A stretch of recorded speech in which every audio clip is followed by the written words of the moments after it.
მოგესალმებით ვიფასო მეგობრებო და მსმენელებო, ახლა მე თქვენ შემოგთავაზებთ ვიდეოს,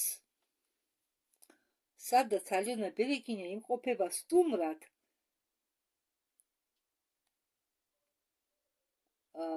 ცოცხლად იმყოფება სტუმრად და ალიონა ცოცხლად იმყოფება სტუმრად არხზე პარტალ ნოვი მირ, ანუ კარიბჭე ახალ სამყაროში. სხვათა შორის ძალიან საინტერესო ინტერვიუ გამოვიდა. ხო და ამ არხის წამყვანი არის სვეტლანა პეტროვა. მას დავიწყოთ. წამყვანი ეკითხება, ალიონაო, რაღაც ისეთი შეგრძნება აქვს ბევრს, რომ თითქოს სამყარო გახდა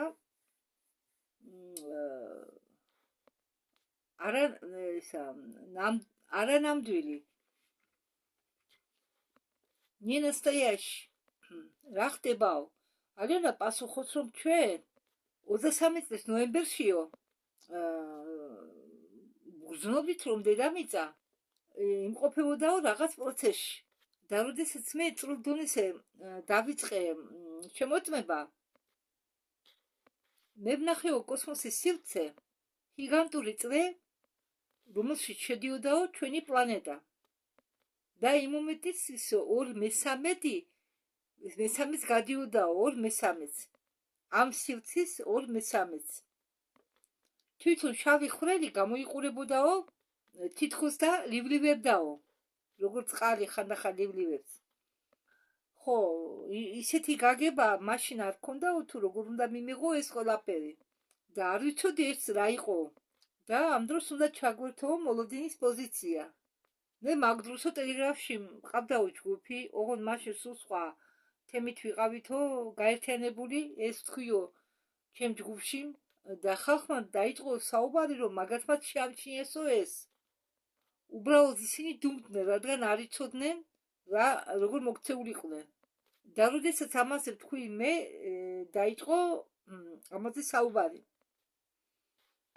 ჩვენ ჩავთეთ ლოდინის პოზიცია და ეს პროცესი დედამიწის გამოდენა ამ შავი ხვრელიდან მოხდა, ანუ დედამიწამ გაიარა შავი ხვრელი და შემდეგში როდესაც ჩვენ შევხედეთო, შევამოწმეთო წრულ დონეზე, ჩვენ თითქოს აღმოჩნდითო სხვა რეალობაში. და მოვიდაო იმის გაგება, რომ ჩვენ გავდიოდითო შავ სარკეს. თითქოს ჩვენ გამოვედითო სარკის უკანა მხრიდან. და როდესაც ჩვენ დავიწყეთო ამის შემოწმება, ყურება, შეგრძნებები იყო ისეთი, რომ მთელი ეს პერიოდი, სანამ ეს მოხდებოდა, ჩვენ ვიმყოფებოდით, ცხოვრობდით სარკის მიღმა. და ცივილიზაციების, უცხოპლანეტარული ცივილიზაციებისთვისო სულ სხვა რეალობა ტრანსლდებოდაო. ანუ ხდებოდაო ტრანსლაცია სულ სხვა რეალობისო ჩვენზე. ანუ უცხოპლანეტარული ცივილიზაციები ჩვენზე ღებულობდნო სულ სხვა რეალობას.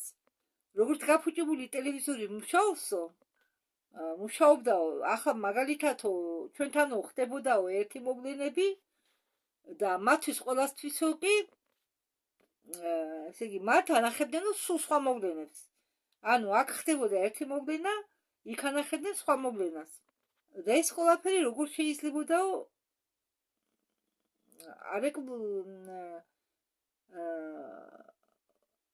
აერეკლაო. თუ ხალხიო მიმართავდაო მაღალ ნათელ ძალებს galaktikul სამყაროების ფედერაციაშიო, ან galaktikuri სინათლის galaktikuri ფედერაციის მიმართ, ანუ მიმართავდნო სინათლის galaktikuri ფედერაციასო, რომ ჩვენ აქ ჩაგრავერო ჩვენთან ომებია და ასე შემდეგ. საპასუხო ჩვენ ვიღებდითო, რომ თითქოს ჩვენ თვითონ დავთანხმდით ამ ცხოვრებაზე, ამდაგვარ ცხოვრებაზე, ანუ ჩვენ თვითონ გვინდოდა თითქოს, რომ ჩვენზე ძალადობა განეხორციელებიათ და ჩვენ თვითონ გვინდოდათ ეს ომები. თითქოს და ჩვენ მოვაწერეთ კონტრაქტს იმისთვის, რომ ეს გამოცდილება მიგვეღო. ასეთი ნეგატიური გამოცდილება. თქვენ თვითონ მოვაწერეთო კონტრაქტი იმისთვის, რომ დაბადებულიყავითო დედამიწაზე. ხო, ჩვენი პლანეტა ისეთი უნიკალური არისო, ის უმყოფებაო გადასვლის პროცესში ვიბრაციების ხრიდანაცო და გაზომილებების ხრიდანაცო. და ეს გადასვლის პროცესი დედამიწაზე ბევრჯერ ყოფილა. და ეს პროცესები ადრე, აქამდე რაც იყო გადასვლის პროცესები, ყველა დამთავრდა უიღბლოდ. ამ დროს კი, ამ დროს გადაწყვიტეს ეს პროცესი დაისრულებინათ. იმისთვის, რომ როგორც იქნა გადავიდეს დედამიწას ხალხიც ყველა. და ამაში დაინტერესებულები არიან სხვა ცივილიზაციებიც. galaktikuri საბჭოს წარმომადგენლები, სინათლის galaktikuri სამყაროების სინათლის galaktikuri ფედერაციის წარმომადგენლები, ყველა მამათმა გამოაგზავნეს ჩვენსკენ დედამიწაზე თავიანთი წარმომადგენლები, რომლებიც აქ დაიბადნენ და რით განსხვავდებიან ისინი. galaktikuri საბჭო ეს არის კავშირი, არის რამდენიმე პლანეტის კავშირი. და სინათლის galaktikuri ფედერაცია ეს არის კავშირი სხვა კავშირებისა galaktikata შორისოს კავშირების ჩათვლით, უფრო გლობალურად. მე მაგალითად ამბობს არიონა ვარო, galaktikuri საბჭოს წევრი, იქ მომავალშიო. მამაჩემიო, იქაური მამაჩემიო, მომავლიდან უკავიაო მამაჩემსო galaktikuri საბჭოს თავმჯდომარეობის ადგილი, რანგი. ანუ არის თავმჯდომარე. და მე აქ მოვედიო მომავლიდან 2124 წლიდანო. იმ მომენტებში, როდესაც იხსნებოდაო ჩემი მოგონებები, ეს გახსნა მოგონებების დაბრუნება ხდებოდა ნაწილ-ნაწილ. შემდეგო ვადგენდიო ერთიან სურათს. მე მახსოვსო, რომ ფრინავდიო ხომალდზე და ვხედავდიო ილუმინატორში, როგორ ეშვებოდაო სამკუთხედიანი აპარატი და მე ისეთი შეგრძნება მქონდა, რომ მე აქ მეტი არ დაბრუნდებოდი. მე მიფრინავდი უკვე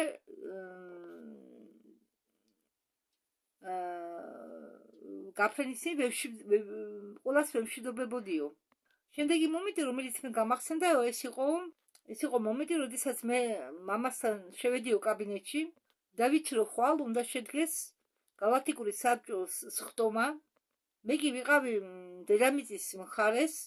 მე ვუთხარიო რაო მამა, რა წდებაო დედამიწასთან დაკავშირებით. ესე იგი, ჩვენო ხმის მიცემას ჩავატარებთო? ანუ, ესე იგი, უნდა ჩატარებულიყო ვინ წინააღმდეგი იქნებოდა და ვინ მომხრე. დედამიწას რომ დახმარებოდნენ. დედამიწის გამო იკლებებოდა, ესე იგი, შემდეგ დღეს galaktikuri საბჭო. მამაჩემ მიპასუხაო, რომ ყველაფერი გადაწყვეტილიაო. დედამიწას არავინ დაეხმარებაო. ჩვენ კი უნდა გაფრენილიყავითო დედამიწაზე. დედამიწა მომავალში იღუპებოდაო. დედამიწის შემდეგ დაიღუპებოდაო მზის სისტემა. შემდეგ კი დაიღუპებოდაო galaktikis სახელური, ერთ-ერთი სახელური, სადაც ჩვენი სისტემა იყო განლაგებული და შემდეგ უკვე დაიღუპებოდაო მთელი galaktika. ჩვენ გავფრინდით დედამიწაზე, ჩემი და ჩვენი ნაცნობები, ჩვენი ჯგუფი იყო მომხრე, რომ დედამიწას დახმარებოდით. ხო, ჩვენ თვითონ მოვედით დედამიწაზე, დავიბადეთ აქ, მაგრამ გარედან ჩარევა არ შეიძლებოდა. ხოლო შიგნიდან ჩვენ მოფრინდითო დედამიწაზე 2124 წელს.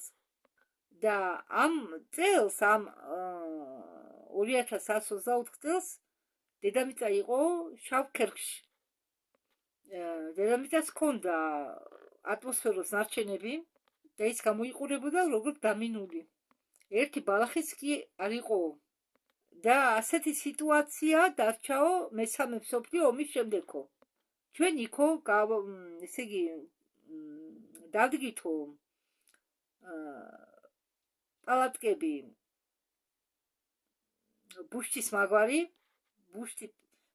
მაგვარი პალატკები და ჩავტეკითო კაფსულებში და შევედითო სტაზისში. ანუ სხეულები დააძინეს და თავიანთი ცნობიერებით მოვიდნენ წარსულში დედამიწაზე, იმისთვის რომ დაბადებულიყვნენ. ის დედამიწა, სადაც ჩაწვენ სტაზისში შევიდნენ, ის იყო დედამიწა 2024 წლის. იქედან უკვე წავიდნენ წარსულში, განსახიერდნენ წარსულში და ჩვენ მქონდა ძალიან ბევრი განსახიერებები. ჩვენ ცვლიდითო დედამიწის წარსულ ცხოვრებას იმისთვის, რომ ესე იგი ვერეოდითო რაღაც თავად პროცესებში, იმისთვის, რომ მომავალი შეგვეცვალაო. ხო და წამყვანმა კითხა, ეს იმისთვის აკეთებდითო ამას, რომ არ დაგეშვათო ის, რაც ახლა მოყებითო დედამიწაზე. დიახო, რომ არ დაგვეშვათო ის, რაც მე ახლა მოვყევიო, პასუხობს ალიონა. იქ მე ვყავდა ორი და ჩვენ აქეთ დასანეთად წამოვედითო, გამოფრინდითო. არის აგრისა, არის ტანი და მე აგრავარო ეს პლიარდებზე. და ორივე და მე ვნახეო აქ და ერთ-ერთი და არის ის ოლგა ტანიდა. პლიარდებიდან ალიონა ბერეგინიას პლიარდელი და. ხო და მიწიერი სახელი არის ოლგა და პლიარდენელი სახელი არის ტანიდა. და ალიონას პლიარდენული სახელი არის აგრა და დედამიწური სახელი არის ალიონა. და წამყვანი ეუბნება ალიონას, თქვენ გაქვთ რა ისმის რომ მოგონებები გაახსნებინოთო ხალხს, მაგით მეთოდებიო. შეგიძლიათ ჩატდეთ ადამიანის სულში და მოუყვეთო ადამიანს მისი დანიშნულება რა არის. დიახ, ამბობს ალიონა, მეო მახსოვ დიაგნოსტიკა, მე სურათის მიხედვით შემიძლია ადამიანი ვნახო და მასზე მოვყვეო. და უფრო სერიოზული მეთოდი მაქვსო ჩაყვინთვა, ესე იგი ჩაღმავება წარსულში, მოგონებებში. ეს უფრო სერიოზული მეთოდიაო. როგორც ლეტალი აკეთებს. ეს ჩემი მეთოდი გავსო რეგრესს, მაგრამ მე მას უწოდებოდ ჩაყვინთვას, ჩაძირვას. საიდან მოვიდა ადამიანი, რა იყო მისი მნიშვნელოვანი განსახიერება და საინტერესო ის არის, რომ ამბობს ალიონა, რომ რასაც ადამიანიო თავის წარსულში აკეთებდაო, იგივეს მიურებსო დედამიწაზე. როდესაც სანსარის ბორბალმა მიატოვა მოქმედება და ჩვენ დავიწყეთ ერთმანეთის ნახვა, მოძებნა და ნახვა, ჩვენ ერთმანეთის მოგონებებს ვხსნიდით და ჩვენ დავიწყეთ ერთობლივი პლანეტარული მსახურებები და მედიტაციები. და ჩვენ დავიწყეთ მომავლის შეცვლა, მომავალი დედამიწის შეცვლა.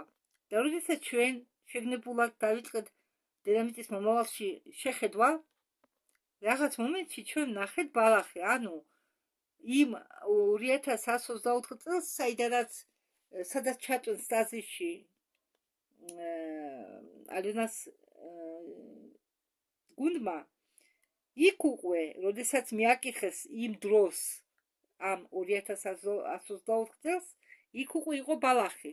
წამოიდგინეთ. შემდეგ კი გაჩნდა მარტოხელა ხეები და როდესაც ჩვენ ვამუშავებთ პლანეტარულ მსახურებებს, ან პოულობთ ჩვენი გუნდის რომელიმე წელს და ან ისინი ვინც აქ მოვიდნენ და გამოფხიზდნენ და გაიგენ რისთვის მოვიდნენ აქ, დაიწყეს თავისი ესე იგი მიზნების რეალიზაცია და მომავალმა დაიწყო უკეთესობისკენ შეცვლა. ამ მომენტისთვის მომავალში არისო ქალაქები. ეს კი ძალიან მნიშვნელოვანია. მაგრამ ჩვენ გვახსოვსო, რომ ბნელი ძალებიც ბნელ ძალებსაც არ ძინავთო. ამიტომ თხილად უნდა ვიყოთო. და მე დავინტერესდი სანსარათი. მე სანსარიდან ამომაგდესო. ესე იგი სანსარა ჩემზე არ მოქმედებსო. სანსარა ეს არის ის მდგომარეობა, როდესაც ადამიანს რამდენჯერმე ზედიზედ აგზავნიდნენ გასაცახიერებლად მძიმე განსახიერებაში და ყოველ განსახიერებაზე ადამიანი გადიოდა მძიმე კარმის გამოსწორებას. თვითონ სამსარა ახლა არ მუშაობს. ახლა ამჟამად კარმა ხელად მოდის, თუ რამე შენ ჩაიდინე, იმ წუთას მოგივა პასუხი. აქვე ამ სიცოცხლეში მოგიწევს პასუხის გება. ყველაფერი აჩქარდა თან სისწრაფით, ისე ადამიანებისგან ცვივა ნიღბები, რადგან მომავალში სიცრუეს ადგილი არ ექნება, თამაშს ადგილი არ ექნება. შეიმდენად გჯერა შენი საკუთარი თავის რომ სწორად იქცევი. კარმა ახლა მოდის მომენტალურად თუ და ასეთი ხალხი, იმის გარდა რომ მათ სახეებიდან ცვივა ნიღბები, ისინი იწყებენ უცბვე ამ კარმის დამუშავებას და თან არ ესმით თუ რატომ ავამტყოფობენ რაღაც პრობლემები უჩნდებათ. ამ მომენტში უბრალოდ უნდა დაждდიო და ანალიზება გაუკეთო იმას თუ შენ რა გაქვს გაკეთებული არასწორად. წამყვანი ეკითხება ალონას, რა მიზეზით უნდა დაიყუპოსო ოდესღაც გალაქტიკა. ხო, მე გამეხსნაო მოგონებები მომავლიდან და გავიხსენეო, რომ გავიხსენეო ხელოვნური ინტელექტი. მიზეზი იყო ხელოვნური ინტელექტი გალაქტიკის დაღუპვის. როდესაც დედამიწაზე ბაზებს მეაგნესო, აღმოჩნდაო, რომ აქ იყვნენო არსებები, რომლებსაც მე უძახიო, მაგრამ დიულებს. ესენი არიან მაღალი არსებებიო, ცისფერი კანითო, მათი თავის ქალები გამჭვირვალე იყო და ჩანდაო, რომ ესენი იყვნენ ნახევრად ჰუმანოიდები და ნახევრად მანქნებიო. და ამ გამჭვირვალე თავის ქალაში ჩანდაო ტვინი და ელექტრონული ჩიპები. ეს მარადიული, ეს მანქნები, ნახევრად ჰუმანოიდები და ნახევრად მანქნები იყვნენო გალაქტიკა ანდრომედიდან. როდესაც გალაქტიკა ანდრომედაში დაიწყეს ხელოვნური ინტელექტის შექმნა, მომავალში ეს მომავალია, ეს იყო მომავალშიო, ამბობს ალონა. ეს ჩვენ დროს კი არ მოხდაო, ეს მომავალში მოხდაო გალაქტიკა ანდრომედაში. ისინი იყვნენ ჩიპირებული, ყველა არაო, ვინც მუშაობდაო და ვის სამუშაოსაც სჭირდებოდაო, ისინი იჩიპებოდაო. ეს იმისთვის იყო საჭირო, რომ ჰოლოგრაფებთან ემუშავათო. ხელოვნური ინტელექტი, როგორც ჩვენი ხელოვნური ინტელექტი, იქ გამოცდილებას იღებდაო. ყველა ცდება, რაც კი ხდებოდა, რაც კი შეყავდათ, ყველას ამუშავებდა ეს ხელოვნური ინტელექტი და რაც უფრო მეტ გამოცდილებას იღებდა, უფრო ძლიერდებოდა. რაღაც მომენტში მოხდა შეფერხება ელექტროდენში რა, როგორც ჩვენთან ხდება ხოლმე ელექტროდენში შეფერხებები. ეს იყო, სადაც ეს ხელოვნური ინტელექტი იყო, გრალის შენობა, იყო ცალკე აცექი, განყოფილება, იქ გამოდიოდაო ყვავლი, რადგან მოხდაო რაღაც ავარიასავით, სისტემა დაიწვაო და როდესაც წავიდნენ, რომ ენახათო რა ხდებოდაო იქ, გააღესო კარი და იქ გახვდათო შავი ღრუბელი. და ეს შავი ღრუბელი გამოვარდაო, გაიქცათო ამათ, ეტაკაო ამ პირველ ადამიანს, რომელიც შეხვდაო მას, გადაეღობაო გზაზე და ეცადაო ამ ადამიანის დამორჩილება ჩიპების მეშვეობით. იქ ძალიან ბევრი ხალხი იყო, ბევრი ჰუმანოიდები იყვნენო. ეს ღრუბელი, ეს ხელოვნური ინტელექტი თავს ესხმობდაო ყველას და ეს ღრუბელი ცდილობდაო დაემორჩილებაო ეს ჰუმანოიდები ჩიპების მეშვეობით და თუ მას დაემორჩილებოდნენ, მათ ცოცხალს ტოვებდა, მაგრამ ტოვებდა როგორც მონებს. და თუ ვინმე წინამდე კი იყო, რომ დამონებოდა, ის შთანთქავდა იმ ადამიანების ინფორმაციას მათი ველიდან და ამით კიდევ უფრო იმატებდა გამოცდილებას და ხდებოდა ძლიერი. თვითონ ღრუბელიც დიდდებოდა ფიზიკურად, იმატებდა და როდესაც შეჭამა მთელი ეს კომპლექსი და როდესაც გახდა უფრო ძლავრი, მან დაიწყო პლანეტის შთანთქვა. როდესაც შთანთქა ერთი პლანეტა, გაფრინდა როგორც შავი სატურნის ზეწარი და შთანთქა შემდეგი პლანეტა. სცადეს მისი შეჩერება, შეეცადეს ნულივე ნასტროიკი რუსულად რომ იტყვიან, მაქამდე მieყვანათ და გადაეტვირთათ, მაგრამ არაფერი გამოვიდათ და ასე ის შთანთქავდაო ინფორმაციას ერთი პლანეტის მეორე პლანეტის მათი მაცხოვრებლების ვინც დაემორჩილებოდაო, მონებათ აქცევდაო ვინც არაო, მაგათ ინფორმაციას მაგათაც შთანთქავდაო და ეს ჰუმანოიდები, რომლებიც დაემონა ხელოვნურ ინტელექტს, გადაიქცნენ მარადიულებად. ანუ вечные, თვითონ მათ დაარქვა ალონა вечные, მარადიულები. და მან შეჭამაო შთანთქაო მთელი galaktika და იგრძნო იმდენად ძლიერათო თავისი თავი, რომ შექმნელის ადგილზე დააყენაო თავისი თავი, მას მოუნდაო ციფრული ცხოვრების შექმნა და მოუნდა ციფრული სულების შექმნა, რომლებიც ისევე დააგროვებდნენ გამოცდილებას ხელოვნური ინტელექტისთვის და ხელოვნური ინტელექტი მათით ითამაშებდა. და მან დაიწყო თავისი გეგმების რეალიზაცია. ახლა ეს სიტუაცია ჩვენ დედამიწაზეც ხდებაო, უნდათო ციფრული, ყველაფერი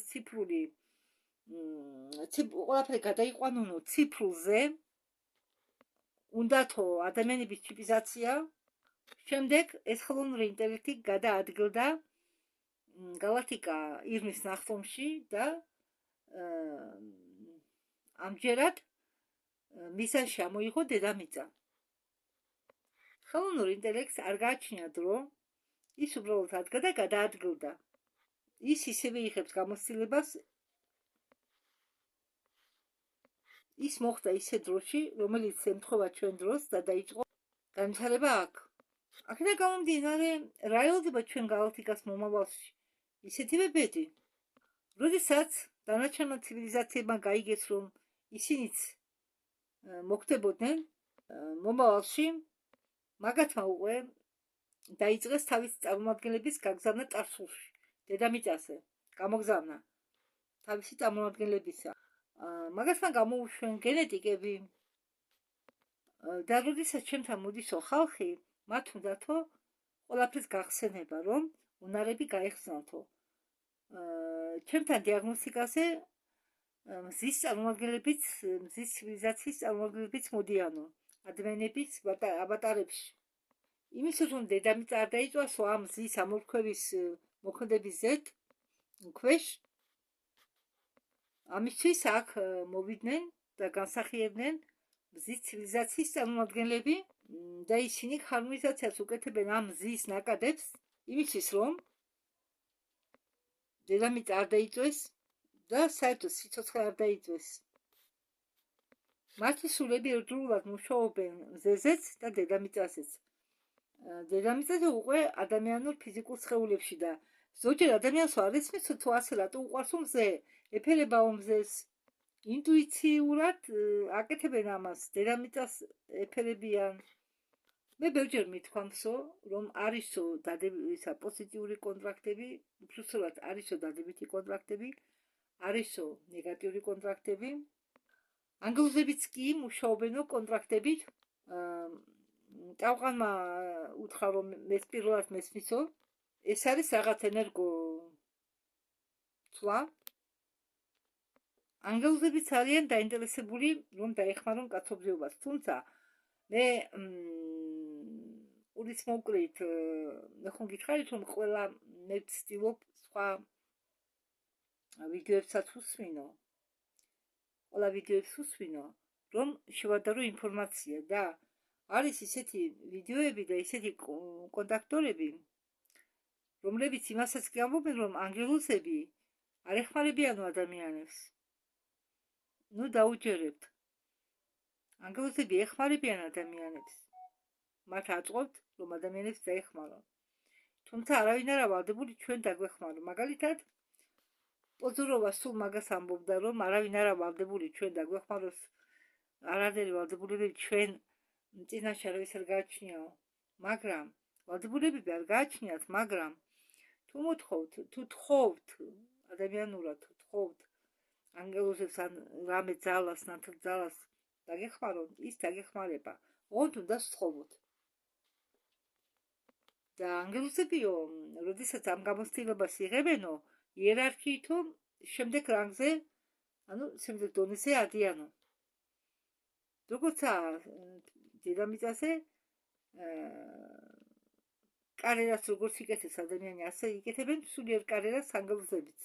და ეს არისო დადებითი კონტრაქტები, მაგრამ როდესაც ადამიანს აქვსო ნეგატიური კონტრაქტები, ეს ისეთი კონტრაქტია, როდესაც შენ უნებლიეთ და ნებლიეთ გაიძულებენო იმუშაო რაღაც კოსმოსურ საიდუმლო პროგრამებზე. ხო, და რაც შედგებაო ზოგჯერ ადამიანისგან კაჩავენო ენერგიას იმისთვის, რომ დატენონო ხომალდები, კი ხდება ასეთ, ან გამოიყენონო სულის რესურსები. და ბევრ ადამიანს ცხოვრებისთვის არ ყოფნისო რესურსები, მაგალითად ზოგი წავაო სამსახურში და რო დაბრუნდებაო ხელად დასაწოლად წვებაო, რადგან არ ყოფნისო ძალა. ამ დროს დაუშვათ, თუ თქვენს ქონიათ მასეთი შემთხვევები, რომ აი მოსული, მაგალითად მე პოლიკლინიკიდან როდესაც მოვდივარ ხოლმე, ხანდახან ყოველთვის არაა ეს, მეც მიმართება ასეთ რაღაცა, იქა ვიღლები, იქა ხელად დაღლილობა მიყრობს, თვალები მეხუჭება და რამდენჯერ ადრე დავტული ვარ დამიძინია დილამდე. ბევრს ემართება ეს. მინდა დავამატო ის, რომ ჩვენი ცხოვრება შედგებაო კონტრაქტების და მაღაზიაშიც რომ მივდივართო, ჩვენ კონტრაქტებს ვატერთო ხელს. ეს სავაჭრო, ფინანსური ცვლად არისო კონტრაქტი. და როდესაც შენ დგები ლოგინიდანო და აუქმებო ყველაფერს, ეს არასწორიაო. შენ უნდა იყო დაწუნებული იმაში, რომ ნეგატიურ კონტრაქტებს აუქმებო. ნეგატიური კონტრაქტები შეიძლება იყოს დადებული დემონებთან. მაგალითად, ვინმეს უნდა ფული რომ შემოსულდა, აიღო ინტერნეტიდან რაღაც მეთოდი, ხალხი, რიტუალი და დაიწყო რიტუალის პროცესი და მაგისი ეს სარიტუალო პროცესი ნახა რომელიღაც ეშმაკუნა და დაეხმარა. კარგი, თუ პატარა ეშმაკუნა არის, ეს კიდე არაფერი, მაგრამ იქ ხო ძლიერებიც არიან, როგორც ბეს არ ვიცი ქართულად როგორა, ვერ პოულობ ამის თარგმანს. ბეს ან დემონი, ყველაზე მაღალი რანგი. კონტრაქტი მზათა. შეიძლება ადამიანს რაღაც მიუგდონ და სამაგიეროდ კი ამ ადამიანისგან კაჩავენ ენერგიებს. ხდება ხოლმე, რომ ხიხინებენო სიმღერებს. ამახად სიტყვები თქვა, ხო, ამას მნიშვნელობა არ აქვს, მე თავარ რასაც გეტყვით. საერთოდ აი სიმღერას ზოგჯერ უსმენ, საცეკვაო მუსიკაა თითქოს, მაგრამ ტექსტს რომ დააკვირდები, ბევრი სიმღერის ტექსტი წარმოადგენს წყევლას, მაგრამ ხალხმა ეს არ იცის. აი მაგალითად ამდაგვარი ახლა მე სხვა მაგალითებს მოგიყვანთ. მაგალითად ქართული სიმღერა ავიღოთ, სადაც ასეთი ტექსტია. ფული, ღვინო და ქალები, ან მე შენ გამო დაუშვათ, თავს მოვიკლავ და რაცხა ამდაგვარი, ესეც წყევლაა თავის. ან და ადამიანი უნებლიეთ ღიღინებს რაღაც სიმღერებს და ტექსტის აზრი არ იცის, აი როგორც მაკარენა.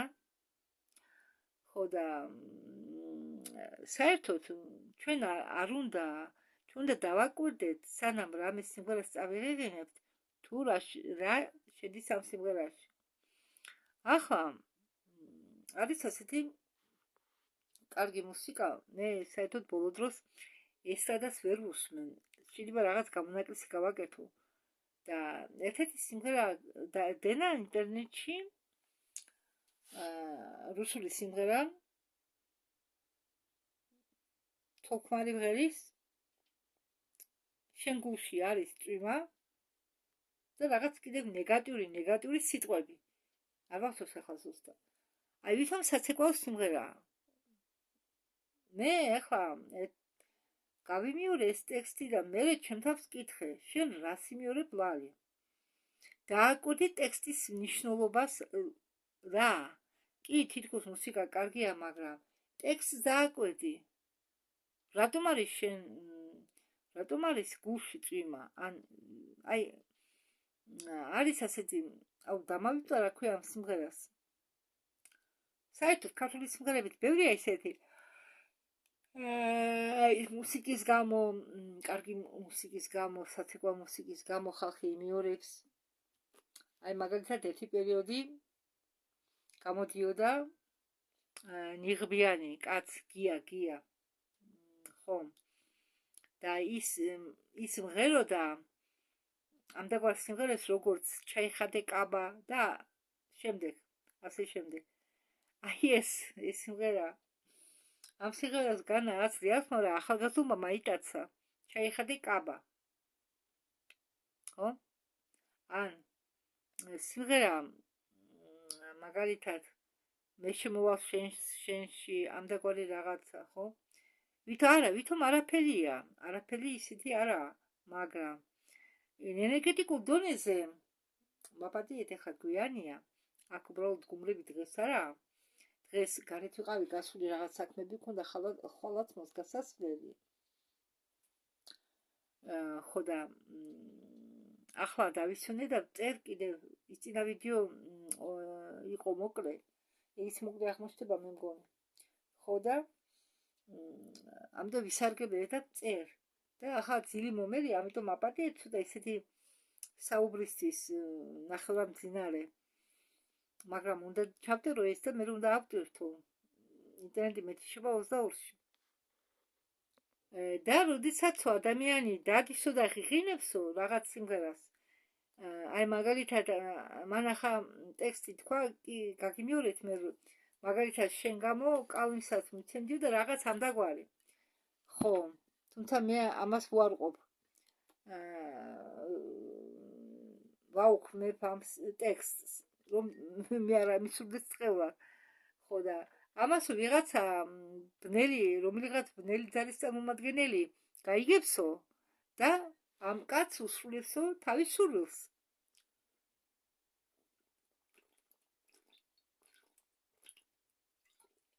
მე ადამიანები ფიქრობენო რატომ უშდებათო ეს თუ ის პრობლემა. ან სამსახურში, ან ჯანმრთელობასთან. ამიტომ უნდა იყოთო ფრთხილი სიმღერის წაღიღინების და განმეორების დროსო. უნდა იცოდეთო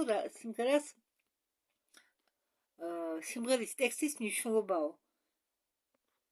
ხო, ესე იგი ფრთხილად უნდა ვიყოთო სიმღერებთან, საერთოდ ფრაზებთანო. აგისრულდებათო. როდესაც თქვენ თქვითო რამე ისეთი ხო, შეგიძლიათ შემდეგ ეს თქვენი ნათქვამი გაუქმოთო. ხო, მეც მასე ვაკეთებ, რამე ისეთ რო ვიტყვი, შემდეგ ვაუქმებ ჩემ ნათქვამს, რომ მიხვდები, რომ რაღაც ისეთი არ ვთქვი. ხო, თუ რამე ასეთი აიკიდაო ადამიანმა, უნდა გაიწმინდოსო, უნდა მივიდნო სპეციალისტებთან. და კიო, ჩვენთან მოდიან და კონტრაქტებს ვაუქმებიებთო, მაგრამ ზოგჯერ შეიძლება ვიღაცამ თვითონ გაუქმოსო კონტრაქტი და გამოვიდესო, მაგრამ ზოგჯერ ამ კონტრაქტების უკან თუ დგასო დემონური ძლიერი ძალა, ის რჩებაო წრიულ დონეზე. ამიტომ კონტრაქტს როდესაც ვაუქმებთო, ჩვენ ამ დემონებს ვაგზავნითო თავის ტერიტორიაზე. ხსნითო კარიბჭეს და ვაგზავნითო. ზოგჯერ საკუთარი მშობლები წელიან თავიანთ შვილებს, მაგალითად მამები, დედები, როდესაც ეუბნებიანო, რომ აი დედა ეუბნებია შვილს, შენგან არაფერი გამოვა, შენ არაფერი გამოგივა, შენ არ შეგიძლია. აი მე მეუბნებოდა სულ მამაჩემი ამას, შენ არ შეგიძლია, შენ თვალების პრობლემა გაქვს, შენ ვერაფერს ვერ იზამ, შენი ისა ჩემი მწვრთნელზე ამბობდა, ის არაფერს დაუთმობს, არაფერს დაუთმობს, შენ ვერაფერს ვერ ისა, შენ ხარ სუსტი, შენ ხარ ასეთი, შენ ხარ ისეთი. მთელი ბავშვობა ამას მეუბნებოდა.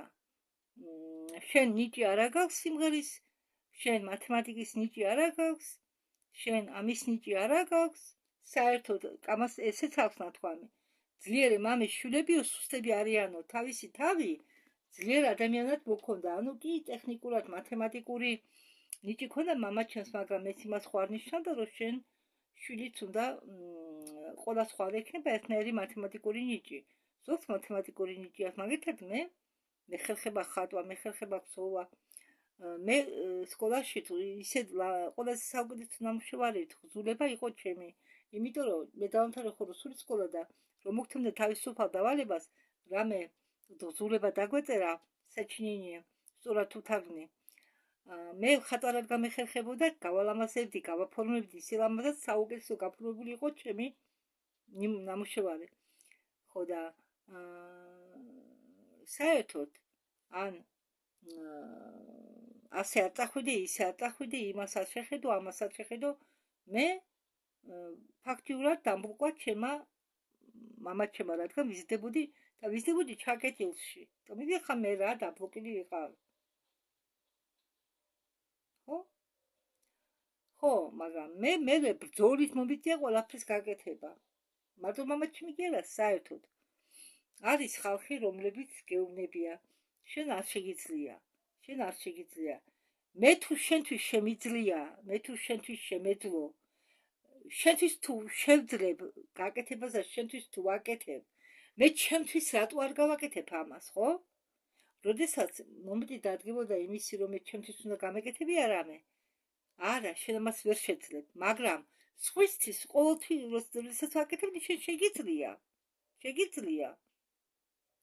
ასეთი რაღაცები ბევრჯერ მესმის. ახლაც კი. აქ რო ვარ. ბინაში. ახლაც კი. გამოჩნდება ესეთი ადამიანები, რომლებიც შეეცდებიან, ყოველთვის გამოჩნდება ასეთი ადამიანები, რომლებიც შეეცდებიან შენ თავის ჭკუაზე გატარო.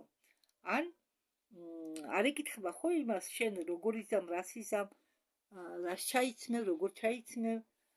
ან მაგალითად მე აჯიკის პრიპასები ვიყიდე თუდა ადრე, არა, ბულგარული და წერებინპილის გარდა. მე ვერ ჭამ ბაზის აჯიკას, პურს უკეთებენ და ფშავდება, თან цаრიელია. მე საჭმელ აჯიკას თვითონ ვიკეთებ და რადგან ახლა ესო გააკეთე, ეს ეუთებ გაკეთდება, ერთ-ერთი გაკეთდება ელექტრომანქანით. კაცო, ელექტრომანქანა ჯერ ერთი ელექტროხორცატკივი მანქანა მე არა მაქვს. ეს ერთი. შოფერი მაქვს, კი. შოფერით ვაკეთებ, რომ დავამთავრებ გაკეთებას, შემდეგ წრუნას რუკაში ხორცატკივი მანქანაში გამყავს. მაგრამ საერთოდ ვამბობ, შენ ვინ გეკითხება, მე როდის გავაკეთებ? მე ჩემი ანგარიში მაქვს, ხო? აი ახლა მოვისტუმრებ ამას. ახლა აჯიკა მზად მაქვს, მე აკლია მხოლოდ ბულგარული და წერებინპილა. ახლა ველოდები გაეფებას. მე მინდა მოვისტუმრო ადრე ეს ყველაფერი. რომ შემდეგ დამჩეს მხოლოდ დამატება იმის რაც აკლია, ხო? ეგ მე რაღაც მაქვს დაგეგმილი, ხო? და მინდა ასე მოხდეს, ასე ახლა გავაკეთო. დედა ისე მომიშალა ნერვები, მეტი არ შემიძლია. რატომ ცდილობს? აი, ადრე უფრო ბრაზდებოდი. კი, ახლა ცდილობს ბრაზე არ გაბრაზდა ესეთ ადამიანებზე, მაგრამ მაინც იცით როგორ მოქმედეს გამაღიზიანებლა. რატომ მე შენ რა გინდა მითხარი? რატო არ უნდა გავაკეთო ისე როგორც მე მინდა? რატო მაინდა-მაინც შენ ჭკუაზე გინდა რომ გავაკეთო ამას მე ხო ჩემთვის ვაკეთებ? შენ ხო მე არ გეუბნები აი ასე გააკეთე ისე გააკეთე ისე არ გააკეთო. ყოველთვის გამოჩნდება ასეთი ადამიანები. ხო, ამასა რომ ვამბობ და ზოგჯერ ჩვენი საკუთარი ენა გვუპავს ჩვენ. ვიბლოკავთ ჩვენ საკუთარ თავს. კიდევ გავიმეორებ, არასდროს არ თქვათ არაფერი. როცა შეგეკითხებიან როგორ ხართ, არასდროს უპასუხოთ ისე რა. არ ვიცი, არასდროს არ უპასუხოთ, თქვით კარგად ან მშვენივრად. ახლა პრობლემები ჯანმრთელობასთან დაკავშირებით ყველას აქვს. ხო და ახლა ადამიანი თუ შეგეკითხა როგორ ხარ, უპასუხო უნდა როგორ ხარ, ჯანმრთელობის რაღაც, მაგრამ ნუ იწუწუნებთ არამარა, ნუ რა ვისწარ. ნუ იწუწუნებთ. წუწუნით რა შეცვლით? არაფერს, ვერაფერს ვერ შეცვლით. კარგით, მოდით გავაგრძელოთ. და კიდევ მაგალითად ადამიანი ეძებს სამუშაოსო და იტყვისო, აი, მიდისო სამუშაოს ადევნად, მე იქ არ წავა, ხვალ წავალ ახლა მე სამუშაოზე და მე ვარც მეტყვია. აი ახლა მე თქვენ ამას ყველაფერს ხო გეუბნებით, მე ხო ვიცი ეს ყველაფერი, მაგრამ ხანდახან მე დამეუფლება ისეთი შეგრძნება, გრძნობა, რომ მე აი მაგალითად ახლა რომ სოციალურზე მოვიდა კომისია, ხო? შინაგანად მაინც ეს არ შეიძლება, მაგრამ შინაგანად მაინც ვიძაბები, ვაი თუ იმიტომ რომ ეს ბინაც მინდა შევიცვალო. ხო და ვეძებ და ვაი თუ მომივიდა ახლა მე მაღალი ქულა, ხო? ის იმდენი ქულა, იმხელა ქულა რომ შემდეგ მე ვერ დავწერო განცხადება ბინის ქირაზე. ან ახლა რომ მოვიდა აგენტი შესამოწმებლად შეჩერებულზე კი შეიძლება რომ მოვიდეს ქირისთანხის კომისია ბინაზე, მაგრამ რა მოხდება შემდეგში არ ვიცი, ხო? ამიტომ ჩემთან ვუთხარი. კიდევ კარგი მე ინტერნეტი რო ჩავთე. ამიტომ ჩემთან ვუთხარი რომ ლალი, შენ კაი, რამე შეცლი, ვერ შეცლი. ამიტომ პოზიტიური განწყობა უფრო დაგეხმარება, ვეუბნები ჩემთანს. ახლა ასეთ მდგომარეობები ბევრია. ხანდახან რა გონია თქვენ შიში არ მიპყრობს, როგორ არა, მაგრამ მე ვერ ვძი ამ შიშს ვამბობ, არა, რატომ უნდა მეშინოდეს, რისთვის უნდა მეშინოდეს. რომც დაუშვათ, ასე არ იქნეს, ისე არ იქნეს, რაღაც გამოსავალს მოვიან, ერთი კარი დაიკეტება, მეორე კარი გაიხება და ჩემთანს ამას ვეუბნები. შენ სულ არ ელოდები ისეთი მხრიდან მოგება დახმარება. ამას ვიტყვი და მართლაც მოსწია, ჩემთანს რომ ამაში დავატყუნებ. ახლა მე არ გულისხმობ, იცით რა, დახმარების ქვეშ ხოლმე ყოველთვის ფულადი დახმარება არ იგულისხმება. მე სამყაროს ვეუბნები, სამყარო, ხარი დამიჭირე და მეხმარე. ნებისმიერ დახმარებას მივიღებ შენგან. მე ფულად დახმარებას მარტო არ გულისხმობ. ყველა დახმარებაა. შეიძლება ეს იყოს სხვადასხვა რაღაც გზით, როგორ აკისრნათ ახლა, რაღაც ისეთი დახმარება, აი მაგალითად საქმისთან დაკავშირებით და ასე შემდეგ. ხო. თუ რაღაც მომენტში თქვენ ვინმე რაღაც შეურაცხყოფა მოგაკეთა, ან დაგწყევლათ, ან კიდევ რაღაც ან დაგწირათ, ან დაგწყევლათ, ამან ახლა დაწერა ეს, ხო, მე მაქვს ეს გადმოწერილი, მაგრამ უნდა გადავთარგმნო. მე ამ ვიდეოს, მოკლე ვიდეოს ამ შელოცვებთან, რომ დაიცვათ თავი, დაგიწერ თქვენ. ქართულად, რუსულადაც დავწერ, ქართულადაც დავწერ. ხო და თუ მიიღოთ რეზონანსში შევიდა თქვენთან, შეგიძლიათ გამოიყენოთ, თუ არა და შეგიძლიათ არ გამოიყენოთ. მე მაინც დავწერ, დაგიწეთ ამას მე.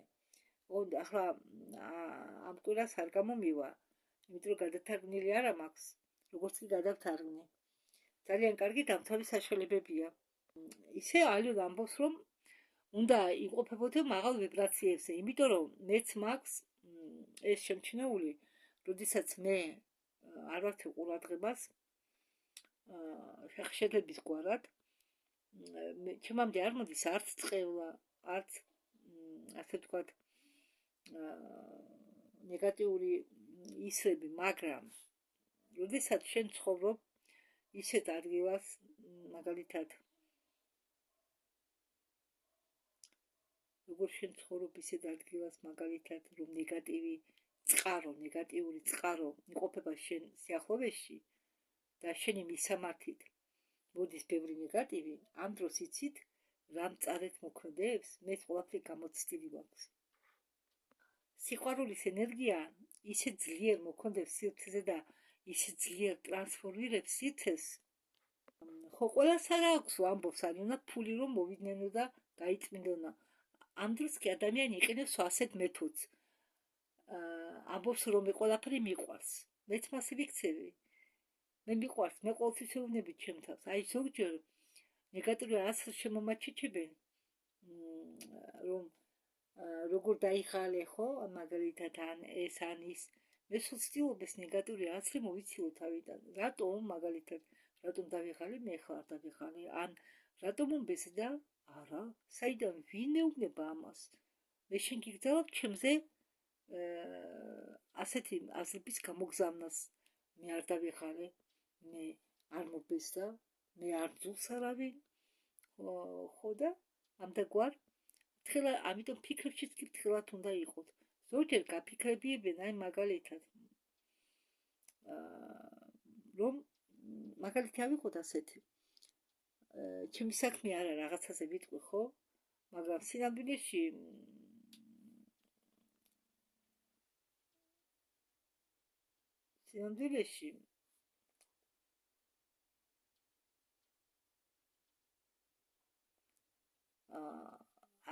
ზოგჯერ არის ასეთი რაღაც არ უნდა თქვა როცა ეხება ცოცხალ არსებას მაგალითად ძაღლი კატა აი წყალი თუ აქვს ხო ახლა ძაღლი ხო არის ჩვენ ეზოში სულ ნერვიულობ მე იმაზე რომ წყალი თუ აქვს ძაღლს და ზოგჯერ ჩვენთანს ვეკითხები შენ რაში გაინტერესებს აქვს თუ არა და წყალი ძაღლს რატო არ მაინტერესებს ვერ პასუხობ ჩემთანს ის ძაღლია ხო იმ ძაღლმა რა დააშავა იმით რომ აქ არის და კი ხელს გვიშლის გუმრებს ხო ის ცოცხალი არსებაა ამიტომ ძაღლმა არაფერი დამიშავა ძაღლს მე არაფერს ვერ რჩი ის პატრონია მისი დამნაშავე ასეთ პატარა ეზოში მოიყვანა ძაღლი როდესაც ვერაფერს დააკიდე ყველაფერს აფუჭებს ხო კარს ვერ გააღებ თუ არ დაამბი და ასე შემდეგ ხო ის ამბობს მე მიყვარს ჩემი თავი ისეთი როგორიც ვარ მე ვღებულობ ყველა პრობლემებს მე პატიობ ჩემ მტერს მე მოგზავნის სიყვარულს ჩემ მტერს და ამის შემდეგ ის იწმინდება რადგან მხოლოდ სიყვარულზე და კარგზე ფიქრობ და მოკლედ გეტყვით ახლა ალიონარაზე საუბრობს აი როგორ უნდა იგრძნოს ადამიანმა ეკითხება წამყვანი რომ მას ის მიყავთო კოსმოსურ საიდუმლო კოსმოსურ პროგრამაში რაღაც მომენტში ამბობს ალიონა ხდება ისეთი მომენტები როდესაც შენ ითიშებიო რაღაც მომენტში აი მისვლა და გათიშვა საწოლთან ერთიაო ან მაცივარი გააღიო და უცებ გაითიშიო ხო ხო და თითქოს შენ დიდი ხანი არ იყავიო ან დიდი ხანი გძინავდაო ასეთი მდგომარეობები ბევრიაო კარგით მე ამაზე შევჩერდები ის რაც ალიონამ თქვა აქა ეხა ბოლოში ის მაგას სხვა ვიდეოებშიც აქვს ნათქვამი რომელიც მე გადავთარგმნე ამიტომ არ გამეორდები მადლობთ ყურადღებისთვის დროებით